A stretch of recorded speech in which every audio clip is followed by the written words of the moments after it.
ದಾವಣಗೆರೆ ದಕ್ಷಿಣ ವಿಧಾನಸಭಾ ಕ್ಷೇತ್ರದ ಮತ ಎಣಿಕೆ ಕುತೂಹಲದ ಘಟ್ಟದತ್ತ ರೀಚ್ ಆಗ್ತಾ ಇದೆ. ಇನ್ನು 2 ಸುತ್ತಿನ ಮತ ಎಣಿಕೆ ಮಾತ್ರ ಬಾಕಿ ಇರೋದು.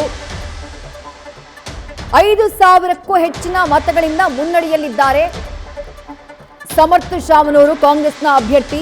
ಈಗಾಗಲೇ ಸಂಭ್ರಮಾಚರಣೆ ಆರಂಭ ಆಗಿದೆ. ದಾವಣಗೆರೆ ದಕ್ಷಿಣ ಕ್ಷೇತ್ರದ ಕಾಂಗ್ರೆಸ್ ಅಭ್ಯರ್ಥಿ ಸಮರ್ಥ ಶಾಮನೂರು ಮುನ್ನಡೆಯಲ್ಲಿರುವಂತಹ ಹಿನ್ನೆಲೆಯಲ್ಲಿ, ಯಾಕಂದ್ರೆ ಇನ್ನು ಬಾಕಿ ಉಳಿದಿರೋದು 2 ಸುತ್ತು ಮಾತ್ರ.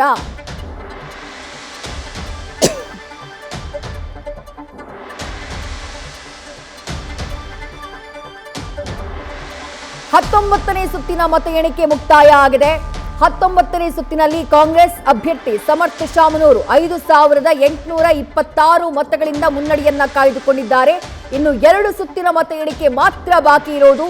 ಹೀಗಾಗಿ ಗೆಲುವಿನ ವಿಶ್ವಾಸದಲ್ಲಿ ಕಾಂಗ್ರೆಸ್ನ ಕಾರ್ಯಕರ್ತರು ಎಸ್ ಮಲ್ಲಿಕಾರ್ಜುನ್ ಅವರ ಮನೆಯ ಮುಂದೆ ಕಾರ್ಯಕರ್ತರು ಚಪ್ಪಾಳೆ ಜೈಕಾರವನ್ನ ಕೂಗಿ ಸಂಭ್ರಮಾಚರಣೆಯನ್ನ ಮಾಡ್ತಿದ್ದಾರೆ.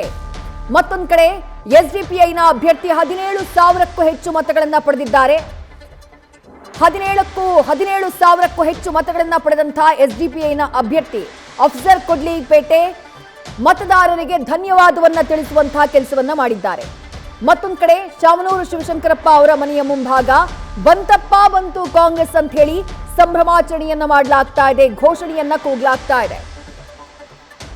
ಡಿಆರ್ಆರ್ ಶಾಲೆಯ ಬಳಿ ಕಾಂಗ್ರೆಸ್ನ ಕಾರ್ಯಕರ್ತರು ಸಂಭ್ರಮಾಚರಣೆಯಲ್ಲಿ ಭಾಗಿಯಾಗಿದ್ದಾರೆ ಗೆಲ್ಲುವಂತಹ ವಿಶ್ವಾಸದಲ್ಲಿ. ಯಾಕಂದ್ರೆ ಇನ್ನು ಬಾಕಿ ಉಳಿದಿರೋದು ಕೇವಲ 2 ರೌಂಡ್ ಮಾತ್ರ.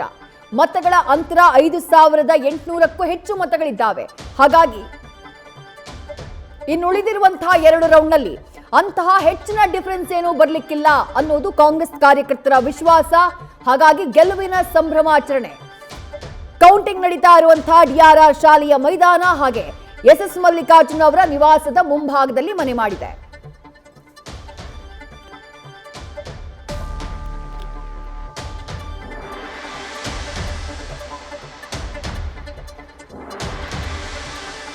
ಮಹತ್ವದ ಮಾಹಿತಿ. ತಮಿಳುನಾಡು ವಿಧಾನಸಭಾ ಚುನಾವಣೆಗೆ ಸಂಬಂಧಪಟ್ಟ ಹಾಗೆ ಒಂದು ಕಡೆ ಟಿವಿಕೆ ಪಕ್ಷ ಬಿರುಗಾಳಿಯಂತೆ ಬೀಸಿದೆ ತಮಿಳುನಾಡಿನಲ್ಲಿ. ಈ ಮಧ್ಯೆ 2 ಕ್ಷೇತ್ರದಲ್ಲಿ ನಟ ವಿಜಯ್ ಅವರು ಏನಾದರೂ ಗೆದ್ದಿದ್ದೇ ಆದ್ರೆ ಒಂದು ಕ್ಷೇತ್ರ ತ್ರಿಷಾ ಅವರಿಗೆ ಬಿಟ್ಟುಕೊಡ್ತಾರಂತೆ. ತ್ರಿಷಾ ಅವರು ಅದರಲ್ಲಿ ನಡೆಯುವಂತಹ ಉಪಚುನಾವಣೆ ಏನಿದೆ ಆ ಉಪಚುನಾವಣೆಯಿಂದ ಸ್ಪರ್ಧೆ ಮಾಡ್ತಾರೆ ಅನ್ನುವಂತ ಮಾಹಿತಿ. ತಿರುಚಿ ಪೂರ್ವ ಹಾಗೆ ಪೆರಂಬೂರು 2 ವಿಧಾನಸಭಾ ಕ್ಷೇತ್ರ, 2ರಲ್ಲೂ ಲೀಡಿಂಗ್ ನಲ್ಲಿದ್ದಾರೆ ನಟ ವಿಜಯ್. ಪೆರಂಬೂರು ಕ್ಷೇತ್ರವನ್ನ ಉಳಿಸಿಕೊಂಡು ಇನ್ ಕೇಸ್ 2ರಲ್ಲೂ ಗೆದ್ರೆ ಪೆರಂಬೂರು ಕ್ಷೇತ್ರವನ್ನ ಉಳಿಸಿಕೊಂಡು ತಿರುಚಿ ಪೂರ್ವ ಕ್ಷೇತ್ರವನ್ನ ನಟಿ ತ್ರಿಷಾ ಅವರಿಗೆ ಬಿಟ್ಕೊಡ್ತಾರಂತೆ. ತಿರುಚಿ ಪೂರ್ವ ಕ್ಷೇತ್ರದಿಂದ ನಟಿ ತ್ರಿಷಾ ಅವರು ಸ್ಪರ್ಧೆ ಮಾಡುವ ಬಗ್ಗೆ ತಮಿಳುನಾಡಿನ ಮಾಧ್ಯಮಗಳಲ್ಲಿ ವರದಿಯಾಗ್ತಾ ಇದೆ. ನಟ ವಿಜಯ್ ಹಾಗೆಯೇ ತ್ರಿಷಾ ಅವರ ನಡುವಿನ ಆ ಸ್ನೇಹ ಈ ಚುನಾವಣೆಯಲ್ಲಿ ಅದು ಕೂಡ ನಟ ವಿಜಯ್ ಅವರ ವಿರುದ್ಧ ಚುನಾವಣಾ ಅಸ್ತ್ರವಾಗಿ ಅವರ ವಿರೋಧಿಗಳಿಂದ ಬಳಕೆಯಾಗಿತ್ತು. ಅವರ ವೈವಾಹಿಕ ಜೀವನದ ಬಗ್ಗೆಯೂ ವೈವಾಹಿಕ ಜೀವನದಲ್ಲಿ ಮೂಡಿರುವಂತಹ ಬಿರುಕು ಆ ವಿಚಾರವೂ ಕೂಡ ಚರ್ಚೆಗೆ ಗ್ರಾಸವಾಗಿತ್ತು. ಹಾಗೆ ಅದೆಲ್ಲದರ ಹೊರತಾಗಿ ಆ ಎಲ್ಲ ವೈಯಕ್ತಿಕ ಜೀವನದ ಆರೋಪ ಟೀಕೆ ಟಿಪ್ಪಣಿಗಳ ಹೊರತಾಗಿ ನಟ ವಿಜಯ್ 110 ಕ್ಷೇತ್ರಗಳಲ್ಲಿ ಮುನ್ನಡೆಯನ್ನ ಕಾಯ್ದುಕೊಂಡಿದ್ದಾರೆ. ಅವರ ಪಕ್ಷ 110 ಕ್ಷೇತ್ರದಲ್ಲಿ ಮುನ್ನಡೆಯನ್ನ ಕಾಯ್ದುಕೊಂಡಿದೆ. 2 ಕ್ಷೇತ್ರದಲ್ಲಿ ಅವರು ಸ್ಪರ್ಧೆ ಮಾಡಿರೋದು, ಒಂದು ತಿರುಚಿ ಪೂರ್ವ ಹಾಗೆಯೇ ಮತ್ತೊಂದು ಪೆರಂಬೂರು. ಆ 2 ವಿಧಾನಸಭಾ ಕ್ಷೇತ್ರಗಳಲ್ಲೂ ಕೂಡ ಲೀಡಿಂಗ್ ನಲ್ಲಿದ್ದಾರೆ ನಟ ವಿಜಯ್. ಇಫ್ ಇನ್ ಕೇಸ್ 2ರಲ್ಲೂ ಗೆದ್ರೆ ಒಂದನ್ನ ಅವರು ಬಿಟ್ಟುಕೊಡ್ಬೇಕಾಗತ್ತೆ. ತಿರುಚಿ ಪೂರ್ವ ಕ್ಷೇತ್ರವನ್ನ ಅವರು ಬಿಟ್ಟುಕೊಡ್ತಾರೆ ಅನ್ನುವಂತ ಮಾಹಿತಿ ಇದೆ.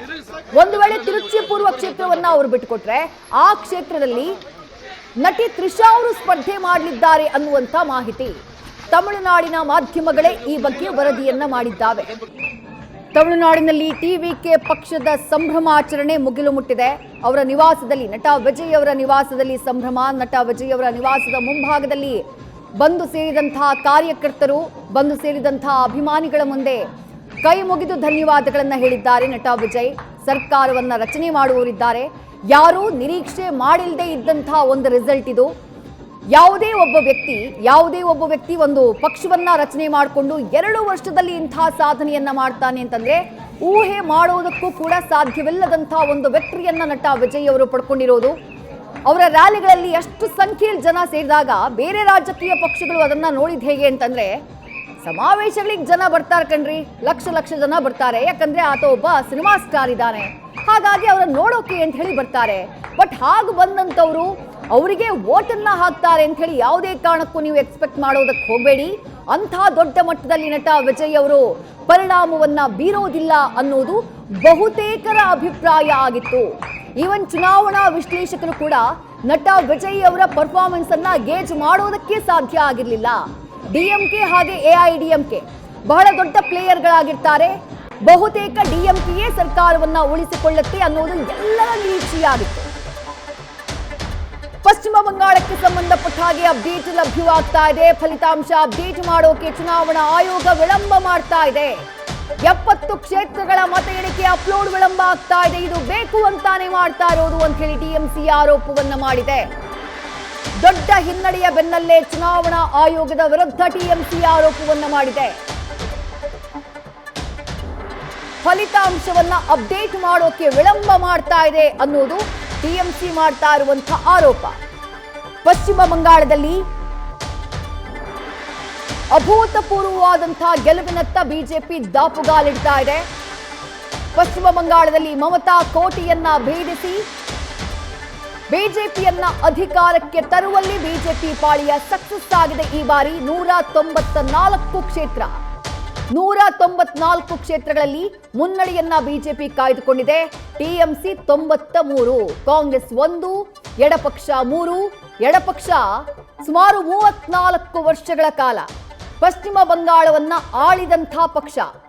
ಜ್ಯೋತಿ ಬಸು ಹಾಗೆ ಬುದ್ಧದೇವ ಭಟ್ಟಾಚಾರ್ಯ ಅವರು ದಶಕಗಳ ಕಾಲ ಪಶ್ಚಿಮ ಬಂಗಾಳದಲ್ಲಿ ಆಡಳಿತವನ್ನ ಮಾಡಿದ್ರು. ಎಡಪಕ್ಷಗಳ ಕೋಟೆಗೆ ನುಗ್ಗಿ ಎಡಪಕ್ಷಗಳನ್ನ ಮಣಿಸಿ ತಮ್ಮ ಸರ್ಕಾರವನ್ನ ಅಧಿಕಾರಕ್ಕೆ ತಂದವರು ಮಮತಾ ಬ್ಯಾನರ್ಜಿ.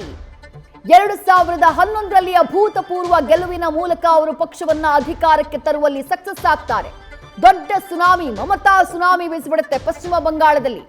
ಅದಕ್ಕೂ ಮುಂಚೆ ಅವರು ಮಾಡಿದಂತ ಒಂದು ಆಂದೋಲನ, ನಂದಿ ಗ್ರಾಮ ಹಾಗೆ ಸೆಂಗೋರು ಆಂದೋಲನ, ಆ ಆಂದೋಲನ ದೊಡ್ಡ ಮಟ್ಟದಲ್ಲಿ ಅವರ ಪರವಾಗಿ ಒಂದು ಅಲೆಯನ್ನ ಕ್ರಿಯೇಟ್ ಮಾಡುತ್ತೆ. 34 ವರ್ಷಗಳ ಎಡಪಕ್ಷದ ಆಡಳಿತವನ್ನ ಕೊನೆಗೊಳಿಸುವಲ್ಲಿ ಮಮತಾ ಬ್ಯಾನರ್ಜಿ ಸಕ್ಸಸ್ ಆಗಿದ್ರು 2011ರಲ್ಲಿ. ಅದಾದ ನಂತರ ನಡೆದಂತಹ 2016ರ ಚುನಾವಣೆ, ಆಗ್ಲೂ ಕೂಡ ಅಭೂತಪೂರ್ವ ಗೆಲುವನ್ನ ದಾಖಲು ಮಾಡ್ತಾರೆ ಮಮತಾ ಬ್ಯಾನರ್ಜಿ. ಅದಾದ ನಂತರ 2021ರಲ್ಲಿ ಅಂದ್ರೆ 2016ರಲ್ಲಿ ಎಡಪಕ್ಷವು ಆಲ್ಮೋಸ್ಟ್ ಸೋತ್ ಹೋಗ್ಬಿಟ್ಟಿರುತ್ತೆ. ಮತ್ತೊಂದು ಕಡೆ ಕಾಂಗ್ರೆಸ್ ಕೇವಲ 40 ಸೀಟ್ಗಳಿಗೆ ಸೀಮಿತ ಆಗಿರುತ್ತೆ. ಪ್ರಬಲ ಎದುರಾಳಿಯೇ ಇಲ್ಲದಂತಹ ಸನ್ನಿವೇಶ ಪಶ್ಚಿಮ ಬಂಗಾಳದಲ್ಲಿ ನಿರ್ಮಾಣ ಆಗಿತ್ತು.